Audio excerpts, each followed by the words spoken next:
வீடியோவில் வந்து பார்த்தீங்க அப்படின்னா ஐடிஎஃப்சி பேங்க்லேருந்து கிரெடிட் ப்ரோ பேலன்ஸ் ட்ரான்ஸ்ஃபர் அப்படிங்கிற ஒரு நியூ ஃபியூச்சரை பற்றி தான் இன்றைக்கி வீடியோவில் டீட்டெயிலாக ரிவ்யூ பண்ண போகிறோம். ஸோ அதுக்கு முன்னாடி நீங்கள் இது மாதிரியான அப்டேட் இன்ஃபர்மேஷனை தெரிஞ்சுக்க மறக்காமல் நம்ம சேனலை சப்ஸ்கிரைப் பண்ணி ஃபாலோ பண்ணிக்கோங்க. ஸோ இப்போ வந்து பார்த்தீங்கன்னா ஐடிஎஃப்சி பேங்க்லேருந்து கிரெடிட் ப்ரோ அப்படிங்கிற நேமில் ஒரு நியூ ஃபியூச்சரை இன்ட்ரடியூஸ் பண்ணியிருக்காங்க. ஸோ இந்த ஒரு ஃபியூச்சர் எதுக்கெல்லாம் யூஸ் ஆகும், கிரெடிட் ப்ரோனா என்ன, ஸோ இதுக்கு என்னென்ன சார்ஜஸ்லாம் பிடிக்கிறாங்க, இதை பற்றின டீட்டெயிலையும் எப்படி அப்ளை பண்ணுறது அப்படிங்கிற டீட்டெயிலையும் இந்த வீடியோவில் பார்க்கலாம். ஸோ ஃபஸ்ட்டு வந்து பார்த்தீங்கன்னா கிரெடிட் ப்ரோ அப்படின்னா என்ன அப்படிங்கிறத பார்க்கலாம்.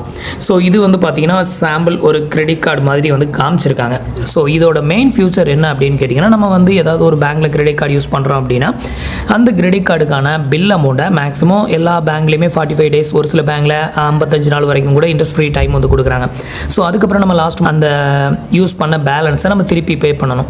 ஸோ அப்படி பே பண்ணுறதுக்கு நம்மக்கிட்ட கேஷ் இல்லை அப்படின்னா நம்ம அடுத்தவங்ககிட்ட கடன் வாங்குவோம். ஸோ அதுக்கு பதிலாக வந்து பார்த்தீங்க அப்படின்னா இவங்க ஒரு ஃபியூச்சர் கொடுக்குறாங்க. ஸோ அந்த கடனை நீங்கள் எங்ககிட்டயே வாங்கிக்கலாம் அப்படிங்கிறது, அதுக்கு பேர் தான் கிரெடிட் ப்ரோ அப்படிங்கிறது. ஸோ இவங்க வந்து பார்த்தீங்கன்னா நமக்குன்னு ஒரு கிரெடிட் லிமிட் வந்து கொடுப்பாங்க. எக்ஸாம்பிளுக்கு எனக்கு வந்து பார்த்தீங்கன்னா கிட்டத்தட்ட ஒரு 15,000 எனக்கு வந்து லிமிட் வந்து அப்ரூவ் ஆயிருந்து. நான் வந்து ஐடிஎஃப்சி பேங்க்கில் கிரெடிட் கார்டு யூஸ் பண்ணுறேன். ஸோ அந்த மாதிரி யூஸ் பண்ணால் மட்டும்தான் இந்த ஃபியூச்சர் வந்து உங்களுக்கு கிடைக்கும். ஸோ ஐடிஎஃப்சி பேங்க்கில் கிரெடிட் கார்டு வந்து உங்கள்கிட்ட இல்லை அப்படின்னா கீழே டிஸ்கிரிப்ஷனில் லிங்க் வந்து கொடுத்துருக்கேன், அது மூலமாக ட்ரை பண்ணி பாருங்கள். லைஃப் டைம் ஃப்ரீ தான்.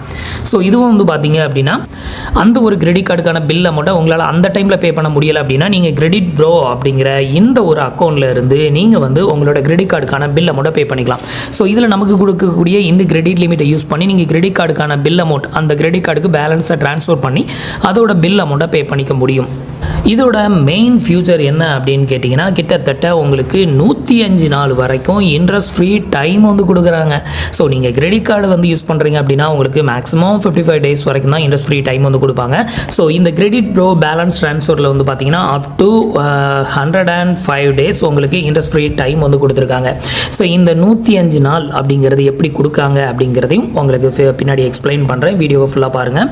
ஸோ இந்த ஒரு ஃபியூச்சரை வந்து பார்த்தீங்கன்னா நீங்கள் வந்து எனபிள் பண்ணணும் அப்படின்னா உங்களுக்கு ஆனுவல் ஜாயினிங் ஃபீ, ரெனிவல் ஃபீ அப்படின்னு சொல்லிட்டு கிரெடிட் கார்டில் பிடிக்கிறாங்களா, அதே மாதிரி இதுலேயும் ஒரு ஆப்ஷன் வந்து இருக்குது. ஸோ இதில் வந்து பிடிக்கக்கூடிய சார்ஜஸ் அப்படின்னு கேட்டிங்கன்னா ஜாயினிங் ஃபீ 749 ரூபா, அதே மாதிரி ஒவ்வொரு வருஷம் ரெனிவல் ஃபீயும் அதே 749 ரூபா பிடிப்பாங்க. இப்போ வந்து ஒரு லிமிட்டட் டைம் ஆஃபராக வந்து பார்த்தீங்க அப்படின்னா ஜாயினிங் ஃபீ மட்டும் டிஸ்கவுண்ட் வந்து பண்ணியிருக்காங்க. ஸோ இதுக்கு நீங்கள் என்ன பண்ணணும் அப்படின்னு கேட்டிங்கன்னா, ஸோ இந்த ஒரு ஜாயினிங் ஃபீயை நீங்கள் டிஸ்கவுண்ட் வந்து வாங்கணும் அப்படின்னு நினச்சிங்கன்னா இந்த ஒரு ஃபியூச்சரை நீங்கள் வந்து ஆக்டிவேட்டட் வந்து பண்ணிட்டீங்க அப்படின்னா ஆக்டிவேட்டட் பண்ண வித்தின் 15 டேஸ்க்குள்ளே வேறு ஏதாவது ஒரு கிரெடிட் கார்டுக்கான பில் அமௌண்ட்டை இது மூலமாக பே பண்ணணும். அப்படி பே பண்ணும்போது உங்களுக்கு ஜாயினிங் ஃபீ வந்து பார்த்தீங்கன்னா டோட்டலாக டிஸ்கவுண்ட் வந்து பண்ணுறாங்க. ரெனிவல் ஃபீ மட்டும்தான் 749 ரூபா, அதுவும் அடுத்த செகண்ட் இயரில் வந்து சார்ஜஸ் வந்து பண்ணுவோம் அப்படின்னு சொல்லி மென்ஷன் பண்ணியிருக்காங்க. ஸோ அது மட்டும் இல்லாமல் இதில் பிடிக்கக்கூடிய இன்ட்ரெஸ்ட் ரேட் வந்து பார்த்தீங்கன்னா ஒரு மந்த்துக்கு வந்து 1.67% மட்டும்தான் அப்படிங்கிற மாதிரி வந்து சொல்லியிருக்காங்க. இதுவும் எப்போ பிடிக்கிறாங்க அப்படின்னு கேட்டிங்கன்னா, நீங்கள் அந்த 105 நாள் வரைக்கும் இதில் எடுத்த பேமெண்ட்டையும் நீங்கள் ரீபேமெண்ட் எதுவும் பண்ணலை, அதுக்கப்புறம் லேட்டாக தான் பே பண்ணுறீங்க அப்படின்னா அந்த 105 நாளைக்கு அப்புறமா உங்களுக்கு அந்த ட்ரான்ஸ்ஃபர் பண்ண அமௌண்ட்டுக்கு வட்டி வந்து சார்ஜஸ் பண்ண ஆரம்பிச்சிருவாங்க.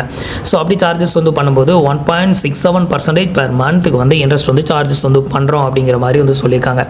இது வந்து பார்த்தீங்கன்னா உங்களுக்கு அந்த மந்த் எண்டில் கையில் கேஷ் இல்லாமல் அந்த credit card bill amount on டைமில் பேமெண்ட் வந்து பண்ண முடியாதவங்க ஸோ இந்த ஒரு ஃபியூச்சரை நீங்கள் வந்து யூஸ் பண்ணலாம். ஸோ இதுவும் வந்து பார்த்தீங்கன்னா கிரெடிட் கார்டுக்கு அப்ளை பண்ணுற மாதிரி தான். அவங்களோட name, date of birth, mobile number இது எல்லாத்தையுமே என்ட்ரு பண்ணி ஓடிபி கொடுக்கணும். ஸோ ஓடிபியை கொடுத்து அதுக்கப்புறம் வந்து பார்த்தீங்கன்னா இந்த ஒரு டேர்ம்ஸ் அண்ட் கண்டிஷனுக்கு டிக் பண்ணி விட்டுட்டு ப்ரொசீட் கொடுக்கணும். ஃபைனலாக நானும் வந்து இது என்ன ஃபியூச்சர் அப்படின்னு சொல்லி பார்க்கணும் அப்படிங்கிறதுக்காக நான் அப்ளை பண்ணியிருந்தேன். இப்போ வந்து பார்த்தீங்கன்னா எனக்கு வந்து congratulation Manikannan, Harris your personalised offer அப்படின்னு சொல்லி நமக்கு வந்து காமிச்சது. ஸோ இது கிரெடிட் கார்டாக இருக்கும் அப்படின்னு நினச்சேன். இது கிரெடிட் கார்டு கிடையாது. இது வந்து பார்த்தீங்கன்னா ஒரு கிரெடிட் லைன் அப்படின்னு சொல்லுவோம்ல, ஒரு கடன் அப்படிங்கிற மாதிரி, அந்த மாதிரி தான் ஷோ ஆகும். இது வந்து பார்த்தீங்கன்னா நம்மளோட ஐடிஎஃப்சி பேங்க்கில் ஒரு கிரெடிட் லைன் அப்படிங்கிற மாதிரி அப்டேட்டட் ஆகும். ஸோ அதில் வந்து பார்த்தீங்கன்னா இப்போ எனக்கு அப்ரூவ்ட் ஆன கிரெடிட் லிமிட் வந்து பார்த்தீங்கன்னா 15,000 ரூபாய் எனக்கு அப்ரூவ்ட் ஆயிருக்கு.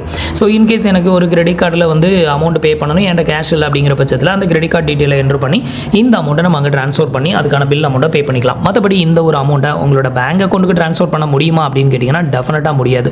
ஸோ நம்மளோட சப்ஸ்கிரைபர் அண்ட் வியூவர்ஸ் மோஸ்ட்லி இதை தான் கேட்பீங்க, இந்த அமௌண்ட்டை நம்மளோட பேங்க் அக்கௌண்ட்டுக்கு ட்ரான்ஸ்ஃபர் பண்ண முடியுமா அப்படின்னு சொல்லிட்டு.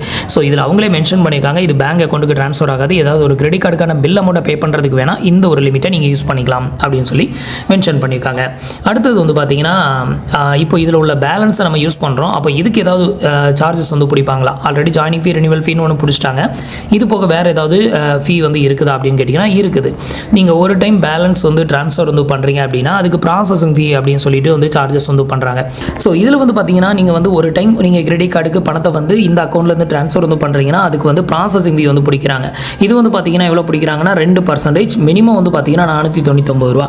நீங்கள் 5000 ரூபாய் ட்ரான்ஸ்ஃபர் வந்து பண்ணாலும் அதில் 2% அப்படின்னு பார்த்தீங்கன்னா அது வந்து ரொம்பவே கம்மியாக தான் வரும். ஸோ அப்படி இருக்கும் பட்சத்தில் எந்த அமௌண்ட் சார்ஜஸ் வந்து பண்ணுவாங்க அப்படின்னு கேட்டிங்கன்னா 499 ரூபா தான் சார்ஜஸ் வந்து பண்ணுவாங்க.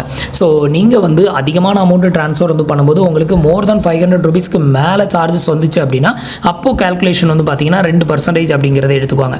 ஸோ மினிமம் ப்ராசஸிங் ஃபீ அப்படிங்கிறது 499 ரூபா ஒரு கார்டுக்கு நீங்கள் ட்ரான்ஸ்ஃபர் ஒரு டைம் பண்ணீங்க அப்படின்னா உங்களுக்கு சார்ஜஸ் வந்து பண்ணுவாங்க. ஸோ அதை தான் இங்கே வந்து மென்ஷன் பண்ணியிருக்காங்க. அடுத்தது வந்து பார்த்தீங்கன்னா இதுக்கு வந்து ஃபிசிக்கல் கார்டோ இல்லை வந்து விர்ச்சுவல் கார்டோ இருக்குமா அப்படின்னு கேட்டிங்கன்னா எதுவுமே கிடையாது. இது ஒரு டிஜிட்டல் அக்கௌண்ட் தான். இது வந்து உங்களோட ஐடிஎஃப்சி பேங்கோட கிரெடிட் கார்டு அந்த பக்கத்துலேயே பார்த்தீங்க அப்படின்னா உங்களுக்கு வந்து இது வந்து ஷோ ஆகும் அப்படிங்கிற மாதிரி வந்து சொல்லியிருக்காங்க. இதுக்கு அடுத்த ஒரு ஃபியூச்சர் வந்து பார்த்தீங்கன்னா 105 நாள் இன்ட்ரெஸ்ட் ஃப்ரீ டைம் வந்து கொடுக்குறாங்கன்னு சொல்லியிருந்தாங்கல்ல. ஸோ அது வந்து எப்படி கொடுக்குறாங்க அப்படின்னு கேட்டிங்கன்னா இப்போ எக்ஸாம்பிளுக்கு எனக்கு 15,000 லிமிட் வந்து கொடுத்துருக்காங்க. நான் ஒரு கிரெடிட் கார்டுக்கான பில் அமௌண்ட் கிட்டத்தட்ட ஒரு 10,000 ரூபா நான் பே பண்ணணும். அதுலேருந்து நான் பே பண்ணிட்டேன் அப்படின்னா இதை வந்து அந்த 10,000 அடுத்த 105 நாள் கழித்து நான் பே பண்ணால் போதுமா அப்படின்னு கேட்டிங்கன்னா அங்கே இன்னொரு ட்விஸ்ட் வந்து வச்சுருக்காங்க. என்ன அப்படின்னு கேட்டிங்கன்னா ஃபஸ்ட்டு 45 நாளைக்குள்ளே நீங்கள் வந்து பார்த்தீங்கன்னா நீங்கள் எவ்வளோ அமௌண்ட் ட்ரான்ஸ்ஃபர் வந்து பண்ணீங்களோ அதில் மினிமம் ஒரு 5% நீங்கள் வந்து பே பண்ணணும் அப்படின்னு வந்து சொல்லியிருக்காங்க. 5% இல்லை மோர் தென் 5% நீங்கள் வந்து பே பண்ணிக்கலாம் உங்களால் முடியும் அப்படின்னா. அதுக்கு அடுத்தது வந்து பார்த்தீங்க அப்படின்னா அடுத்த 45 நாள் கழிச்சு அடுத்த 30 நாளைக்குள்ளே வந்து பார்த்தீங்கன்னா செகண்ட் இன்ஸ்டால்மெண்ட் வந்து பே பண்ண சொல்கிறாங்க. இது எவ்வளோ அப்படின்னு கேட்டிங்கன்னா இந்த 45 நாளில் நீங்கள் ஒரு அமௌண்ட்டை பே பண்ணியிருப்பீங்க. ஃபஸ்ட்டு இன்ஸ்டால்மெண்ட் 5% மேலே எவ்வளோ பே பண்ணாலும் சரி பேலன்ஸ் இருக்க அமௌண்ட்டில் 5% இல்லை 5% மேலே செகண்ட் இன்ஸ்டால்மெண்ட்டாக பே பண்ண சொல்லியிருக்காங்க. அடுத்தது வந்து பார்த்தீங்கன்னா தேர்ட் இன்ஸ்டால்மெண்ட். இது எதுக்குமே வட்டி வந்து கிடையாது. தேர்ட் இன்ஸ்டால்மெண்ட்டில் இப்போ ஃபஸ்ட்டு இன்ஸ்டால்மெண்ட் ஒரு 5%, செகண்ட் இன்ஸ்டால்மெண்ட் ஒரு 5% பே பண்ணிக்கலாம். பேலன்ஸ் இருக்கக்கூடிய 90% அமௌண்ட்டை அடுத்த ஒரு 30 நாளைக்குள்ளே பே பண்ணணும் அப்படிங்கிற மாதிரி சொல்லியிருக்காங்க. ஸோ இது வந்து பார்த்தீங்க அப்படின்னா நம்ம வந்துட்டு ஆல்ரெடி கிரெடிட் கார்டில் வந்து பார்த்தீங்கன்னா 2500க்கு மேலே ஏதாவது ஒரு பில் பேமெண்ட் அது பே பண்ணோம் அப்படின்னா அதை வந்து நம்ம இஎம்ஐயாக கன்வெர்ட் வந்து பண்ணுவோம்ல. ஸோ அதே ஃபியூச்சரை தான் இவங்க கிரெடிட் ப்ரோ அப்படிங்கிற நேமில் இப்போ வந்து அப்டேட்டட் வந்து பண்ணியிருக்காங்க. ஸோ கிட்டத்தட்ட வந்து பார்த்தீங்கன்னா அது மாதிரி தான் நம்ம எடுத்த அமௌண்ட்டை 3 அமௌண்ட்டாக ஸ்ப்ளிட்டட் பண்ணி கொடுக்குறாங்க. இதுக்கு வந்து வட்டி கிடையாது. ஆனால் ப்ராசஸிங் ஃபீ அப்படின்னு சொல்லி ஒரு அமௌண்ட் பிடிச்சிடுறாங்க. ஸோ இப்போ வந்து பார்த்தீங்கன்னா இதில் ஒரு 45 நாள், இதில் ஒரு 30 நாள், கிட்டத்தட்ட 75 நாள், இதில் ஒரு 30 நாள் பேலன்ஸ் இருக்கா, கிட்டத்தட்ட எல்லாம் கால்குலேட் பண்ணிங்கன்னா 105 நாள் உங்களுக்கு இன்ட்ரெஸ்ட் ஃப்ரீ டைம் வந்து வரும். இன்ட்ரெஸ்ட் ஃப்ரீ டைம் அப்படிங்கிறது நீங்கள் எடுத்த அந்த நீங்கள் ட்ரான்ஸ்ஃபர் பண்ண அமௌண்ட்டில் 90% அமௌண்ட்டுக்கு தான் 105 நாள் இன்ட்ரெஸ்ட் ஃப்ரீ டைம் வந்து கிடைக்கும். மீதி இருக்க 10% அமௌண்ட்டுக்கு ஒரு 5%க்கு 45 டேஸும் அடுத்த 5%க்கு 75 டேஸும் உங்களுக்கு வந்து இன்ட்ரெஸ்ட் ஃப்ரீ டைம் வந்து கொடுக்குறாங்க. இதுதான் அதோட ரியாலிட்டி. ஸோ இது வந்து உங்களுக்கு ஒர்த்தாக இருந்ததுன்னா நீங்கள் வந்து ஆக்டிவேட் வந்து பண்ணிக்கலாம். ஸோ இப்போ எனக்கு வந்து பார்த்தீங்க அப்படின்னா இது அப்ரூவ்ட் ஆயிருந்தது. பட் எனக்கு இது வந்து பெருசாக யூஸ் இல்லை. ஏன்னா இதோட ஃபீயும் அதிகம். இதில் நம்ம ப்ராசஸிங் ஃபீ வந்து ஒவ்வொரு டைமும் அதிகமாக பிடிக்கிறாங்க.